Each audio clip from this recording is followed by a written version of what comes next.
He didn't pull the trigger, yet he received the death penalty for the deaths of 3 people. His final words before his execution would make the entire world question the concept of justice.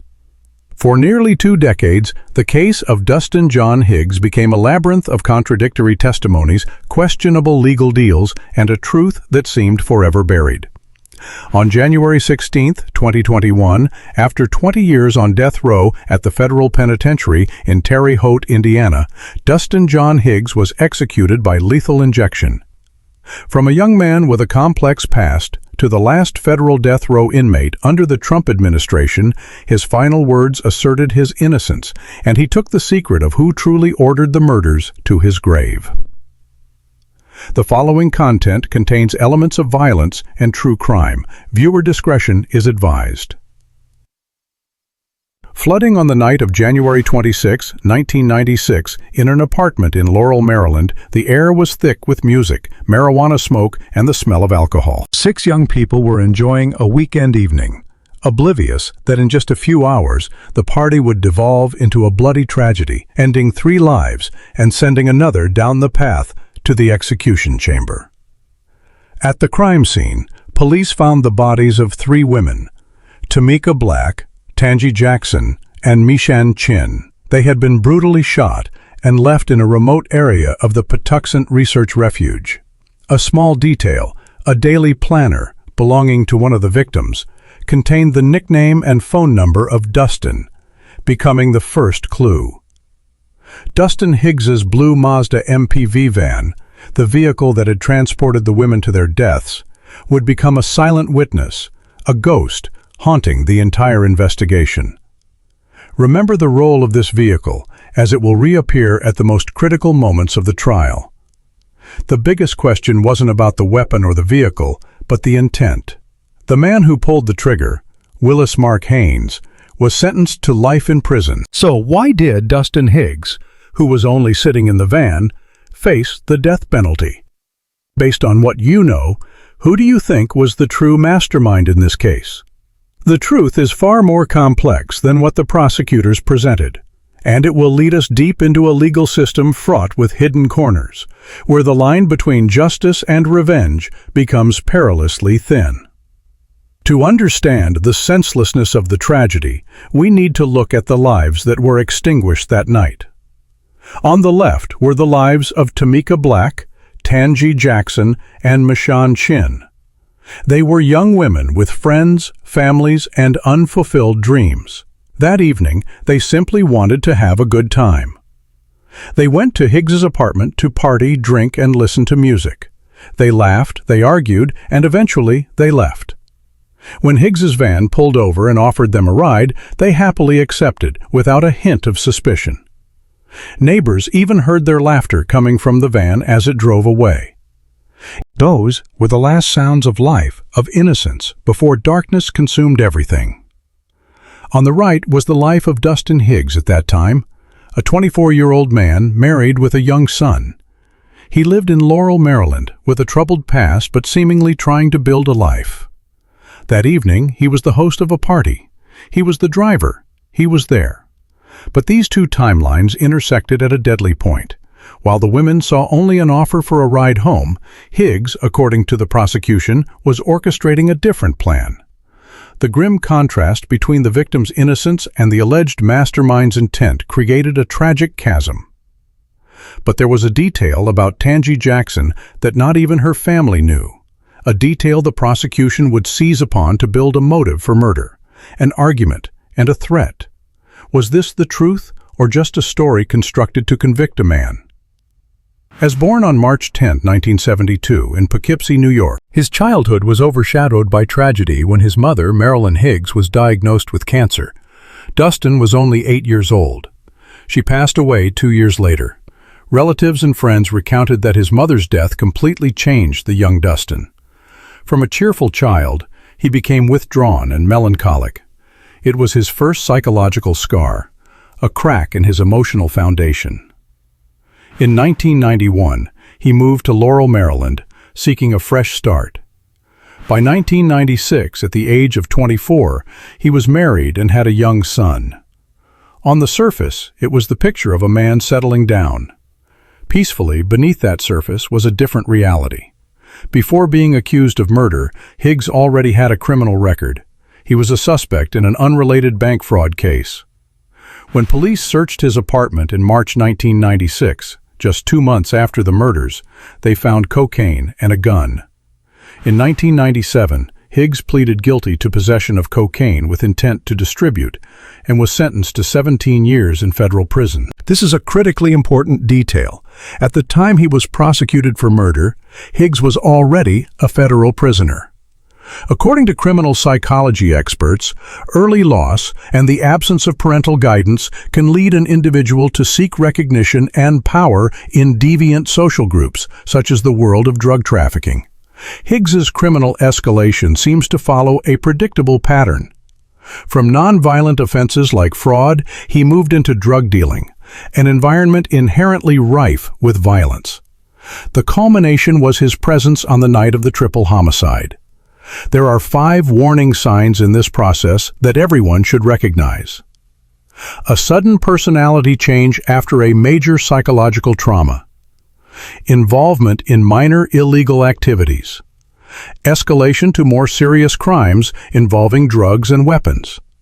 Association with individuals who have violent tendencies.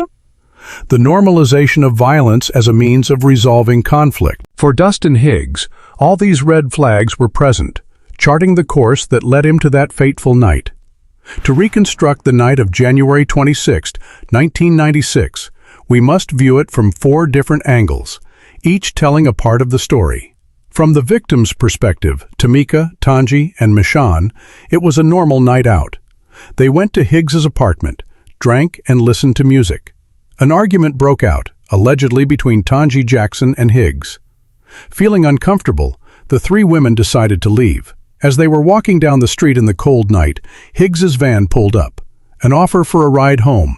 They accepted, perhaps with a sense of relief. They had no idea they were walking into a trap. They were not forced, not coerced. That ride to them was an act of kindness until it turned onto a dark road in the wildlife refuge and stopped. Their final moments were of confusion, then terror, as bullets tore through the night. For Willis Haynes, the shooter, the story was different. He sat in the passenger seat. According to the initial testimony used by the prosecution, it was Higgs who handed him the .38 caliber silver pistol and said, "You better make sure they're dead." Haynes, described as someone who followed orders, got out of the van and committed the brutal act. He shot each woman, then calmly returned to the vehicle and closed the door. His actions were cold and decisive. But years later, in a sworn affidavit, Haynes told a different story, stating that Higgs never forced or threatened him. For Victor Gloria, the government's key witness, everything unfolded like a horror movie. He sat in the back seat, witnessing the entire event. He heard the argument in the apartment. He saw Higgs get angry, thinking Tanji Jackson was writing down his license plate number. He heard Higgs give the order to Haynes. He heard the gunshots. He witnessed Haynes shoot one of the women. Afterward, he was dropped off at a fast food restaurant with a warning to keep quiet. Gloria's testimony was the noose that tightened around Higgs' neck. But Gloria had his own motivations. He was a suspect in another murder and had secured an immunity deal in exchange for his testimony against Higgs and Haynes. Finally, from Dustin Higgs' perspective, as presented by his legal team, the story was a setup.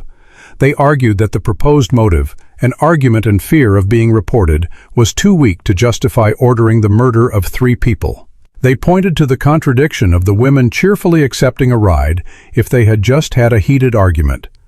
The defense argued that the real reason for the murders was that the victims owed drug money to Haynes. Higgs, according to them, was merely a witness framed by both Haynes and Gloria to take all the blame. He was just the driver, in the wrong place at the wrong time. The murder of the 3 young women went cold for nearly 3 years. The initial investigation seemed to hit a dead end. U.S. Park Police found the bodies early on January 27th, but besides Jackson's planner with Higgs' name and number, they had few solid leads.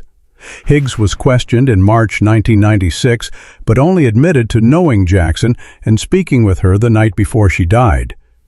The investigation then shifted when Higgs was arrested for the unrelated bank fraud charge, and the search of his apartment led to his 17-year sentence for drug trafficking.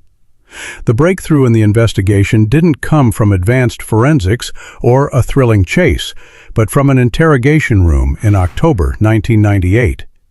The other two figures from that fateful night, Victor Gloria and Willis Haynes, were arrested on drug-related charges. Facing pressure from law enforcement, Gloria began to reveal details about the 1996 murders. This is when the hunt for the truth truly began. Forensic technology at the time could only determine the cause of death: bullets from a .38 caliber handgun. Jackson and Black were each shot once in the chest and once in the back. Chen was shot once in the back of the head. The gun was thrown into the Anacostia River and was never found. Consequently, physical evidence directly linking anyone to pulling the trigger was extremely scarce. The entire case against Higgs and Haynes was built almost entirely on witness testimony, particularly that of Victor Gloria. Every piece of evidence was scrutinized. The planner proved Higgs had a connection to the victims. Neighbor testimony confirmed the women got into Higgs's van voluntarily. But it was Gloria's testimony that painted the picture of a mastermind and an enforcer. He provided investigators with a complete narrative: the argument, the fear of retaliation, the order to kill, and the cover-up. However, investigators seemingly did not know or chose to ignore a crucial detail. Victor Gloria was not a clean witness. He was facing potential prosecution for the murder of a man named Martrell Creighton. His testimony, therefore, may not have been the pure truth, but a lifeline. Because the murders occurred on federal land, the Patuxent Research Refuge, Dustin Higgs was tried by the federal government, not the state of Maryland. This was a legal detail of life or death importance. At the time, federal law allowed for the death penalty for murder, whereas, if tried in Maryland, based on the circumstances of the case, Higgs would not have been eligible for a death sentence. Maryland later abolished the death penalty entirely in 2013. Higgs's fate was determined by a matter of jurisdiction. The trials of Higgs and Haynes were held separately in 2000. The courtroom became a dramatic stage. The prosecution, led by federal prosecutor James Trusty, painted a portrait of Higgs as a ruthless leader, a drug kingpin, willing to order murders over a bruised ego. They relied almost entirely on the testimony of Victor Gloria. Gloria, after securing an incredible deal, full immunity from prosecution for the murder he was a suspect in, and only pleading guilty to being an accessory after the fact, became the prosecution's star witness. He recounted the story of Higgs' anger, handing the gun to Haynes and ordering him to make sure they're dead. Higgs' defense, led by attorney Harry Traynor Jr., aggressively attacked Gloria's credibility. They argued that Gloria was a motivated liar, willing to say anything to save himself. They pointed out the absurdity of Higgs' supposed motive. Why would someone order the murder of 3 people over an argument and fear of a girl tattling? They tried to present an alternative theory. The women were killed over a drug debt owed to Haynes, and Haynes was the one with the primary motive. One of the most controversial points was the prosecution's failure to disclose to Higgs's defense team the testimony of 2 other inmates. These men stated that Haynes had bragged in prison that his role in the murders was much larger and that he had to kill one of the women because she tried to set him up. This was a Brady violation, which requires the prosecution to provide all evidence favorable to the defendant.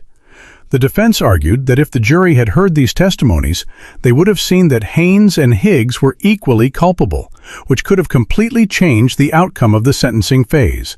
But it was too late. This evidence was only discovered after Higgs had already been sentenced to death. The heart of the injustice in Dustin Higgs's case lies in the web of conflicting and questionable testimonies.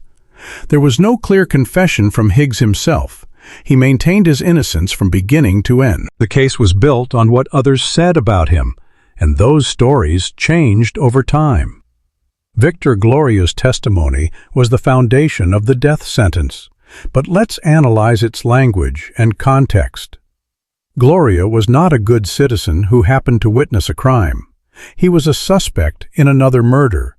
His deal with the government not only helped him escape that charge, but also significantly downplayed his own role in the triple murder. He was sentenced to only 7 years in prison and was released in 2006. His language at trial was detailed and assertive, but was it a genuine memory or a rehearsed script exchanged for freedom? We have Willis Haynes, the man who actually pulled the trigger. At his own trial, he remained silent about Higgs's role. But in 2012, more than a decade later, Haynes signed a sworn affidavit. In this legal document, he stated unequivocally, "Dustin Higgs did not threaten me. He did not force me. He did not pressure me. He did not tell me to do anything." This statement completely demolished the prosecution's core argument at Higgs's trial, that Higgs was the mastermind who coerced a weaker Haynes into committing murder. Let's contrast these two testimonies. On one side is Gloria, who benefited directly and immediately from blaming Higgs. On the other is Haynes, the convicted murderer serving a life sentence with nothing left to lose, who gave a statement contradicting the government's narrative years later. The jury at Higgs's trial never heard Haynes's 2012 version of the story. They also never learned about the 2 prison witnesses who said Haynes had his own motives. They only heard Gloria's story. Based on these contradictions, do you believe Dustin Higgs was telling the truth in his final words? On August 24, 2000, Willis Mark Haynes, the man who shot and killed 3 women, was spared by a jury. He was sentenced to 9 life sentences without parole, plus 45 years. The federal judge at his trial noted that Haynes showed no remorse. 2 months later, on October 26, 2000, a different jury, after hearing Victor Gloria's story, sentenced Dustin John Higgs, who killed no one, to death. He became the first person from Maryland to be sentenced to death in the federal court system. Dustin Higgs's final hours took place in a highly controversial context. His execution was scheduled during the final days of Donald Trump's presidency, part of a wave of federal executions that resumed after a 17-year hiatus. A few weeks before his execution date, Higgs tested positive for COVID-19. His lawyers argued that the virus had damaged his lungs and that the injection of pentobarbital would cause him to experience a sensation of drowning akin to waterboarding. A federal judge issued a stay of execution, but the Supreme Court intervened, voting 6-3 to allow the execution to proceed. Whereas Higgs's last meal were released. Another silence in a case full of voids.